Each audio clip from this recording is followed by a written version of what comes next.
Hello, and welcome to This Week on Planet Internet, a HackerNoon podcast. I'm your guest host today, David Smooke, and I'm joined by the real podcast host, Amy Tom. Hello, Amy. Oh, hello.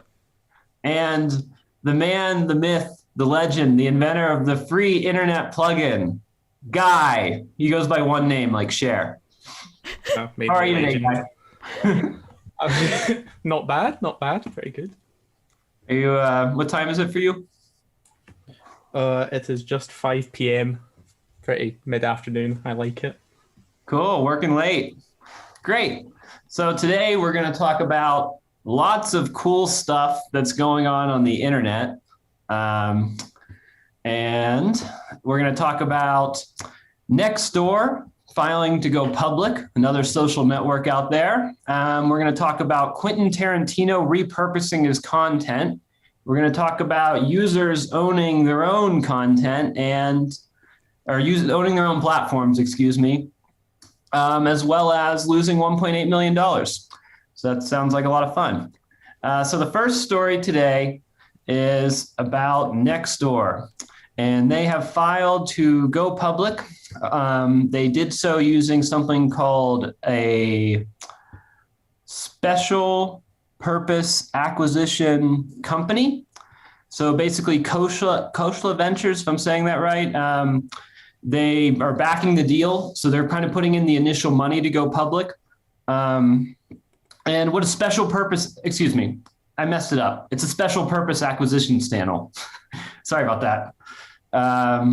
It's a company with no commercial operations formed solely to raise capital so that they can get a backing and have an initial amount in the pool before going public and talking to other investors. So I watched a video interview here with why they're doing it this way, and they compare Nextdoor to LinkedIn and saying, hey, a vertical market network like LinkedIn is justifying the valuation here because they're valuing, even though Nextdoor only made last year their revenue was reported 123 million and they lost 75 million, so they're not profitable. They're only making 123 million a year, and they're valuing at 4.3 billion. LinkedIn sold for about 25 billion.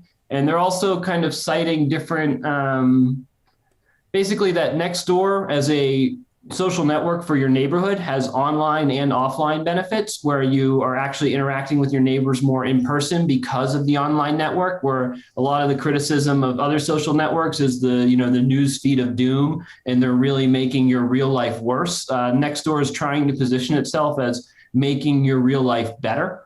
But as Reuters writes, the competition extends to Nextdoor's revenue providers. Comparing to Facebook, roughly 55 to 65% of Facebook's 84 billion in advertising revenue comes from small businesses. Nextdoor is growing faster. Its top line increased 49% year over year, but it's still this elephant of the room of trying to compete with Facebook. And Facebook launched something called Neighborhoods as an absolute direct competitor of trying to go after and squash Nextdoor. So what do you think, Amy? What's going to happen to Nextdoor in this public offering? I think that's interesting. I apparently they have 275,000 neighborhoods that they're already in right now worldwide. They have neighborhoods in the US and in Canada, and in other countries as well. But I've never heard of it. And to be honest, I don't think that I would use it in the setting that I live in. I live in a suburban neighborhood right now, but I can see if I was living in an apartment again, how I might like to do that. Because like in the apartment, it's really difficult, I think, to like meet people, and you're like always in the elevator with them. But in the suburbs, like, I don't know, I still talk to my neighbors in like a friendly kind of like way. But I don't, and I think a lot of the people in my neighborhood are quite a bit older too. So I think it would be cool to implement in like a young, hip city in like an apartment building. And I can see a use case for that. And I've never used neighborhoods either in Facebook's native app for that. But yeah, I don't know. Cool. I've used it before, but I don't use it now. I used it when I was in the city when I was younger, and it was nice, like for like robberies, like hey, who got Mm. robbed around the corner, or like where the robberies are happening, or like checking in with different things. Guy, have you used Nextdoor before? I've not heard of them. I can't lie. It's quite a cool concept though. I might check them out. Yeah, I they were saying that it was like the Facebook of it was like a Facebook but for specific to certain areas, which I thought was interesting. And I guess like I don't really understand though why they did it as a special purpose acquisition company instead of just going through a regular IPO, you know? I think it's more control over the price because they're basically saying, hey, instead of going to investors and trying to go from zero to however many hundreds of millions they want, they're saying, hey, we already have 270 million in valued at 4.3 billion. Let's match that or however much more they want above 270. So it's something you would do. Like if you were confident the demand was super high, you wouldn't need the special purpose, whatever. If you were confident, you would just be able to Okay. meet it and continue as this company. So I think it's a way to reduce risk and get, and then the top investors get their set things and they're all good with it and they back it and they try and get other people to follow. So yeah, I think it's just a way to reduce risk of like having an IPO that falls flat on its face without enough demand. Who are the investors? This is the main guy here, Kosla. I published, we published him before once upon a time, his company. Um, Here they are, Kosla Ventures, and they've done some, they're kind of known as being a little more, not as driven by the numbers and a little more by the story is kind of the impression I get from them. And I think like taking on Facebook is kind of a bold move. And now this guy's going to be the lead investor of Nextdoor is better for local neighborhoods than Facebook. So I kind of think it's all like good for the market. It's good for Facebook to have more competitors. And I really like vertical market networks that aren't Facebook. Like, why not join a social network just for this or just for that, as opposed to saying Facebook is your social network and identity? That's true. I guess it's just harder to gain new users, right? Yeah, Like definitely. to convince people that they should download another app or make another account that's not a Facebook account when they could be using Facebook. Um, I guess what's the point? I kind of struggle with that too in like but in like a WhatsApp to Signal kind of sense. In the sense like I would love to move over to Signal, but to convince everybody to move over to Signal is the challenge. And so that's why I haven't like fully moved over yet because my friends haven't moved over. So I guess if they can find a way to like convince a lot of people to move over, then yeah, great. Let's do a little side note here on their competition. Did everyone see Mark Zuckerberg on the 4th of July? No, but I Yes. saw this article. So, question, this is the title of the article on a site called beachgrit.com. Did Facebook founder and CEO Mark Zuckerberg single-handedly destroy both foiling and America in one fell swoop? Guy, what's your take on this? I mean, that thing he's riding, like, he's surprisingly good at it, to be fair to him. It looks pretty This difficult to do what American he's. flagpole? Yeah, exact. No, but the actual surfboard thing, especially for Big Zuck, it seems pretty physically challenging. Surprised he managed to get it going, but there's a lot of rumors he's going to be running for president and some wacky stuff like that. I mean, I just kind of look at it satirically. I don't think it's going to go too far beyond just a kind of a meme like the sunscreen on the face thing that was around for a few weeks and then it kind of died out. I think Zuck with American flags just gonna be a Twitter meme and then fade away again. I had to look up what foiling was. Can you define it for us? Oh gosh, okay. I don't even know. It's like a surfboard, but powered by a motor or something, so you don't have to like do anything? It's not a motor. You just like kind of pump it and go up and down, up and down. Okay. It's like completely physical. Who pumps it? So you pump it and then you ride it? You pump it with your feet? Have you seen the videos of it? Let's look up the video. Like, so the thing is below ground and then you stick above it's and like then you're on the surfboard. Yeah. It's like a little fin underwater and then it just kind of floats. There's no motors, but you just kind of push your feet up and down, and then it just kind of rides the waves and keeps going. Have you done it? I don't think I could do it. I've not. So now let me ask you this, that you've seen Mark Zuckerberg with the American flag foiling. Will you try foiling, or is it dead? I honestly want to give it a go. It looks quite fun, but all right. I've always thought it was above my kind of skill level in terms. My foot coordination is not the best, but if you give it a go, Mark make sure Zuckerberg that you carry the Scottish flag with you. Oh, I would. Yeah, definitely. Got to represent. Well, that's your competition, NextDoor. That's what Zuck's up to. So like, go to your local neighborhoods. I thought you meant that was guys' competition. Mark Zuckerberg is guys' foiling competition. That's not competition. Different leagues here. All right, let's transition to pop culture. Quinten Tarantino is deciding to write a novel based on his movie, Once Upon a Time in Hollywood. And this is on the site. So this is a movie site, a little outside our norm here. But the Tarantino quote, what he says about this, the novelization is kind of what's interesting here, of moving content through different forms. And the Tarantino quote is, "To this day, I have a tremendous amount of affection for the genre. So as a movie novelization aficionado," of course, that's a thing, "I'm proud to announce Once Upon a Time in Hollywood as my contribution to this often marginalized yet beloved subgenre in literature. I'm also thrilled to further explore my characters and their world and the literary endeavor that they can hopefully sit alongside its cinematic counterpart."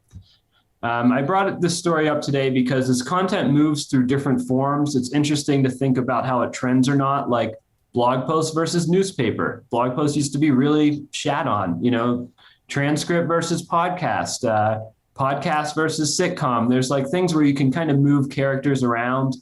And this story is by Kevin Mims on a site called, how do we say this? Quillette? Quillette.com. It has a lot of cool stuff here about basically moving around and how it's been a way to cross-promote content. And sometimes, occasionally, the book becomes better than the movie whenever you take these characters to a different realm. So, Guy, what do you think of Tarantino's move here?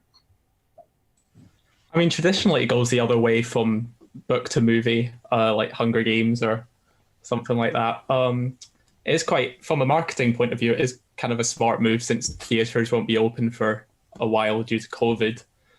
I saw it I like his kind of style in the scripts at least, and I've seen a few interviews. Apart from him being just wildly contrarian, he seems to have a very unique style. Someone called him functionally illiterate before, so I think and when he wrote the scripts, he wrote it all phonetically, so he wrote it as like you'd say it instead of how it's actually spelled. So I do kind of feel sorry for the editor that it will have to go through, as well as filtering out the kind of N-bombs throughout it, I would imagine. Is that true though, or is that one of those rumors? Like, could he really? I'm pretty sure that's someone called him functionally illiterate, and the first draft of the script was completely phonetic. So editor's got a big job on his hands. But we're currently Googling Tarantino functionally illiterate. It has only 2 misspellings. Maybe I'm functionally illiterate. Yeah, someone said it. Her name is Linda Chen. His handwriting is atrocious. I was averaging 9,000 grammatical errors per page, and I would correct them, and he would try to put back the errors because he liked them. 2013 Vanity Fair. Yeah, I mean, Same. that just adds a whole new depth to the. It'll be challenging to read in a different sense, but I mean, he's a very passionate guy. He talks about his films like most people talk about their children, so I think he'll put a lot of effort into it. I mean, I'm quite excited for it. Rumor has it started off as a novel and then he turned it into a film. So I'm not sure if he's going to pick up where he left off, Interesting. or if it's just yeah. It's I'm probably excited for easier it. to get readers, right? If you always make movies, if you make the movie first and then you make a book, you can probably get more readers for your book. I think it's a lot easier to get a movie off the ground than it is a book. Yeah. If that's what you've made before, like anyone will just give him $100 million to make whatever. Like if he just wants the Oh, for money to sure. make a movie, he can just get it. If he wants to like get his book on every bookshelf in the world, I don't know if they'll do that. Quentin Tarantino. He can do whatever he wants. What do you think, Amy? Are you buying this book? No, definitely not. What? I'm not pro novelization. I think it's dumb. Quentin Tarantino is not an author. Yeah, no, I feel like I take my literature very seriously, and I don't really, in general, blanket statement like books that are related to movies, or books that like definitely I don't like the movie after it's been turned into. I don't like the movie after it's been based off of a book, and so I don't think that I would like the book based off of the movie. So yeah, no, I'm not buying this. And I am not interested in this quote unquote beloved subgenre of literature. I'm buying it. I'm in. I mean, give me the Tarantino characters. You want to give me more content about them? I'll read it. I'll watch it. Whatever you feel like giving me, I'll consume it. I'm all in. All right. I'm Well, just I guess you'll excited just to have read to the know. reviews. You'll just have to remember that the book was almost entirely written by an editor, apparently. All right. That brings us to very smooth, not transition. Let users own the companies they build. So this is an article in Wired by a professor, a couple of college professors, one of them being a HackerNoon shareholder. And the article kind of starts out by bringing up this old campaign where Twitter tried to file a petition, or no, Twitter users tried to file a petition that Twitter should be owned by the users. And that really didn't get anywhere in 2016, 2017. But I remember when it happened, I was like, this is really cool. And the webpage is still up and you can kind of see it, nice and simple thing of like saying, hey, we're the reason, all these words are our words and we're the reason this works. So why can't we own it? And then it got a little more complicated in the sense of the gig economy rose. And then the article goes through 2018, where Uber and Airbnb are trying to say, hey, we think all of our drivers should be able to buy stock or own stock at a reduced rate or have some sort of stock grants. And basically it ended up in legal limbo and it never happened and they ended up doing cash. But the idea is growing traction of like, the people growing the thing, how do you create them? How do you empower them to grow the thing more? Well, you give them ownership. If they have ownership in the thing, they're going to grow it more. And I mean, at HackerNoon, we get mentioned in this article for doing an equity crowdfunding campaign. And our equity crowdfunding campaign, 90% of the traffic to the page came directly from hackernoon.com. So it's literally the people reading the site, bought shares in HackerNoon, and they've helped grow it. They've led the hires, they've led the customers. Like we have this little army of people that believe in us, and having our readers know that like this group of readers, if we grow, they grow. So it's been useful for us, and it's nice to be mentioned and Wired here. And there's just a lot of I'm trying to follow this more. How do we empower our users to own more of our company is kind of something that I spend time thinking about. So I'll pass it over to you, Amy. What is going on with users owning the companies they help build? Yeah, I think that's interesting. I think in the case of Twitter, like you mentioned before, it doesn't really make sense because they don't need their users' money. But in a case with HackerNoon or something of the like, where we're just starting out and we need to get funding, then I think that makes a lot of sense for tech companies or just companies in general to get funding from their user base. And this is kind of like Kickstarter-esque vibes too, where like if it was a product or something, people would be putting money into it before it's really even built. It's like kind of buying into a concept because you believe in the product or the service, as opposed to getting investment from investment companies, right? Mm-hmm. Yeah, I mean, the interest of the investment, venture capital firms, they make money when the company sells. The interest isn't to make a sustainable thing that lasts forever and makes it better and better for the users forever. Like if the users own it, they want it to keep getting better. But if the venture capitalist owns it, they only get paid when there's a liquidity event. So that incentive is a little bit perverse about how funding works. Yeah.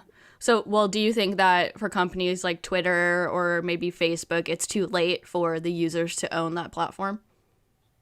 No, I mean, it's happening right now, but the users are buying shares. They're buying shares in a public company and they're making money that way.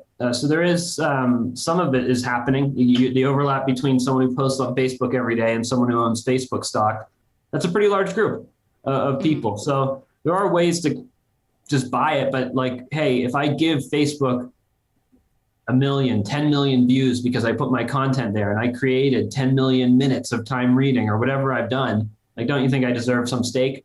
So there's, I think that argument, it's a little legally tricky. And that's kind of what this article gets at in the beginning, that like Airbnb and Uber essentially lost or decided like it's too much trouble and it's easier to just give them cash and we don't have to go through all these red hoops and red tape or whatever. But, in the future, I think it could be possible that it's just much easier to have users hold shares, or you look at some of these decentralized social networks, they're trying to get them to hold their own currencies and say, hey, you have your own currency, and when you contribute here, you earn currency.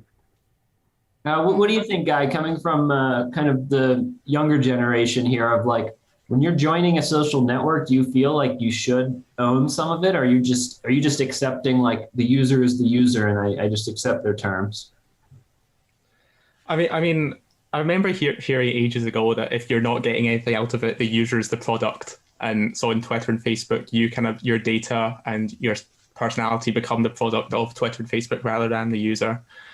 But you mentioned the decentralized social medias. Like, I remember reading about a new one called BitClout, which every user gets its own cryptocurrency associated with it. And then the more traffic and stuff you get to your page, the higher your value. And then people can invest in your personality in your page and make money, and you get a certain percentage back. And I honestly, they just invited the top like 500 people from Twitter and invited them and said, prove you're this person, advertise this on your account, and we'll give you your BitClout account. Elon Musk still hasn't accepted it, but he's the top one. So if he just accepts, he'll get like 50 million of his currency. What? But it's sorry? Crazy. Yeah.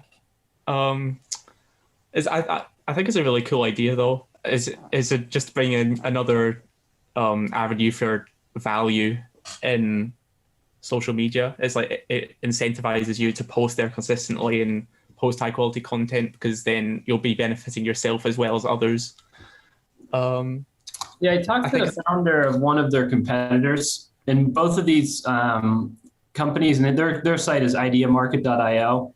One of the cool things about both of them is they're trading the coin before the person claims it. So when the person claims it, they get money right away from claiming. So they have a really powerful flywheel of saying, hey, literally, if you just create the account, you get paid on your first day here of like the activity that's already happened on your coin. So pretty clever, really clever growth incentives to like get the top influencers to create an account.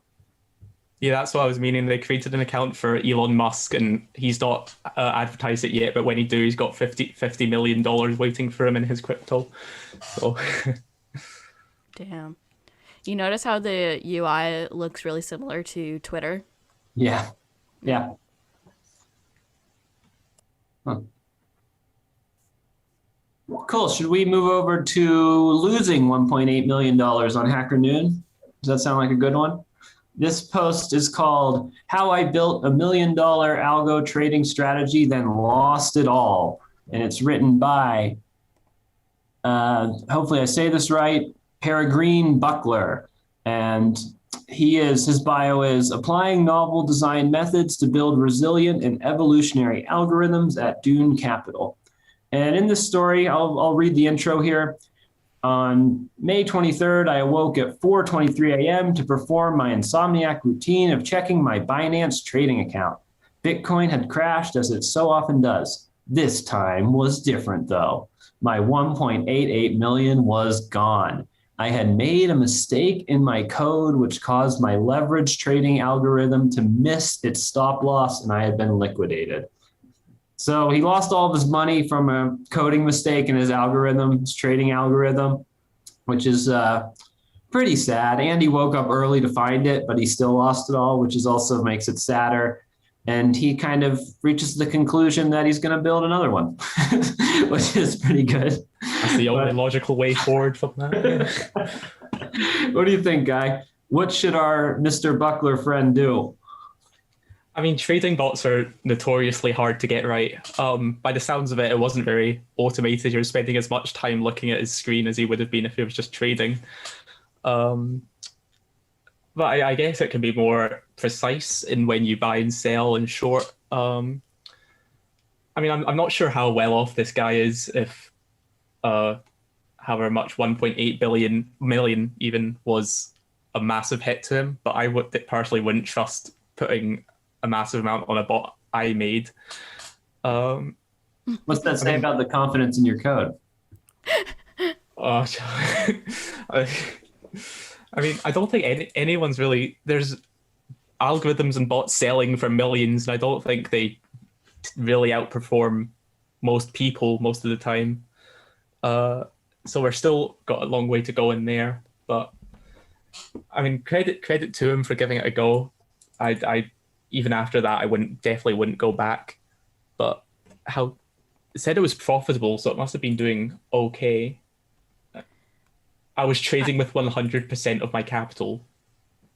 Yeah. So I want to read an excerpt from the story because I was like, oh my God, I feel this so hard. And it was just so beautifully written. He said, so as that cool 1.88 million vanished in a flash, I re-narrated the everyday anxiety, the questions of purpose, the crippling self-doubt, social anxiety in a millisecond. It propelled me out of my body, flipped me back facing myself. I how do you pronounce this? Pirouetted, frozen with terror stranger. My slouched frame, my arms side by side gripping the duvet. I thought to myself, this is how it feels to die. The following month can only be described as someone who had actually died. Still, it was only money. Now a month wiser, a month poorer, and a month of mourning. I can finally tell my story. So he has really hit the bottom of the barrel, and he's hit rock bottom with that message. And I was like, that crippling self-doubt and social anxiety. I'm like, wow, I feel that. I love how the next paragraph is a guide on how to build a profitable trading bot after that. Yeah. I thought to myself, this is how it feels to die. Anyways, on to my bot. I have to say, I admire it. Get knocked down, right back up. I mean, he still has the confidence of, I made $2 million, or I made a thing that could make trades that made about $2 million. So I don't know. I saw Chris Sacca, the Shark Tank dude, talk about losing his first million. He made it, then he lost it all, then he made it again. So I think there is something about these high risk people that they boom and bust. If he's really willing to put all of his capital into this trading bot, I don't know. At least the last quick. the last time I came on here, it was about a guy who'd maxed out all his credit cards and pretty much sold his house to invest in Dogecoin and then made a couple of million off that. Oh, So no. it does go both ways, I guess. Yeah. I just have to commit to it. I bet within 3 years he has more than $1.88 million. And so hopefully this podcast reaches him and we'll have him on the podcast in like 3 months when he has $8 million. Yeah. But that's where my hope's at. I'm rooting for this guy. I think it's brave to tell the story. I'm glad he brought it to HackerNoon, and I think he's going to make his money back. That's my. I have faith. Sense. You don't think? I'm praying for him. No, I have faith. I do have faith. He can do it. Cool. And those are the 4 stories today for Planet Internet. I'm wondering if you guys have any products or tech tools that were on your mind. Yes, I just made a major tech investment that it's still coming in the mail. And it's a Sony A7 Mark III. So very excited to try that out. No word on how it actually is yet because it's still coming, but I will update everybody later. It's a camera, by the way.